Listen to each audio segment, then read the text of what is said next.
let's go back to our roots. Yeah. Nangizofaka uvikindo kufuna vimbe le pressure yabantu abazibona abangcono kunawo.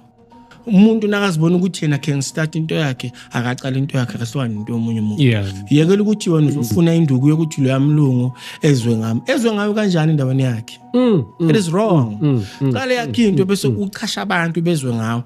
Naseyizwa ngakuwe sebafuna ukukulawula uzo understand the difference. Abanye abantu asibaqoshe endumbeni. Ngeke abantu engibaqoshayo bonke.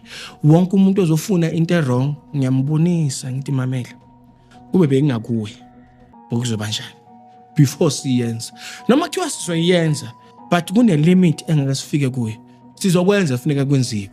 Kunabantu esibobonayo ukuthi laba bayadinga ukwenzelwa lezi zinto lezi. Kunabantu abahlale for 10 years ecompany badlula abantu la phambi kwakho ba promote. Yes, lo muntu lo ufuna simnike lo ndu ukuthi ecompany leyo bambone. You can't serve for 10 years bangakuboni bese kuba khona abanye abakhuphukayo abangafundanga wona ufundile.